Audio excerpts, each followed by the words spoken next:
কি ব্যাপার, এত অস্থির লাগছে আপনাকে? অফিসে কোনো সমস্যা হয়েছে? শুধু সমস্যা না, ভূমিকম্প হয়েছে, আমার মাথায় বাজ ভেঙে পড়েছে। আপনার ছেলে মিস্টার আরমান আমার অফিসে গিয়ে আমার সাথে বেয়াদবি করে এসেছে।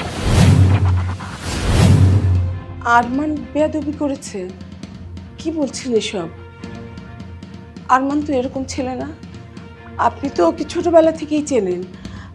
আরমান তো কখনো এরকম কাজ করতে পারে না। আর আপনি আমার ছেলে কেন বলছেন? আরমান কি আপনার ছেলে না?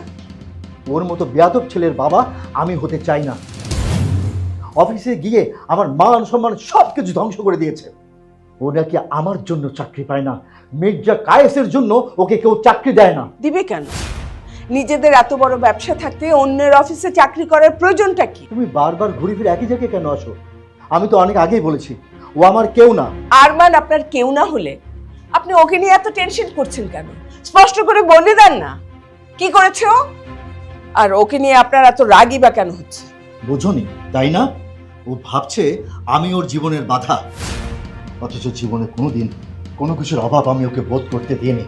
তাই আজ আমাকে এমন প্রতিদান পেতে হচ্ছে। আপনি এই সামান্য আরমানকে নিয়ে এত উদ্বিগ্ন কেন? আপনি কি অন্যান্য সবাইকে বলে দিয়েছেন যেন আরমানকে চাকরি না দেয়, নাকি আরমানের সাথে আরো কিছু করেছেন যেটার কারণে আরমান এত ক্ষেপে গিয়েছে? আমি কিন্তু তোমার কথা সহ্য করতে পারছি না। তুমি অন্ধভাবে তোমার ছেলের পক্ষ নিচ্ছ। কি করব বলেন?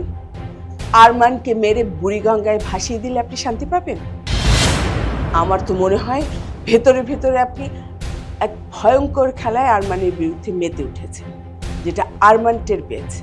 দেখেন, আপনার অনেক অত্যাচার, অনেক অনৈতিক কাজ আমি মেনে নিয়েছি শুধুমাত্র আরমানের কথা ভেবে। আরমানের যদি কিছু হয় তাহলে আমার খেলায় আপনি শেষ হবেন। আচ্ছা, এত সাহস পাও তুমি কোত্থেকে? আগে তো তুমি কখনো আমার সাথে এমন চড়া গলায় কথা বলতে না। ও, মির্জা কাশেম এত সাহস দিয়েছে? কাশেম সাহস দেবে কেন? কাশেম তো আপনার মতো পশু না। আমি পশু? আমি পশু আর ও ভালো? আজ এত বছর পরে এসে আমাকে এমন কথা শুনতে হলো।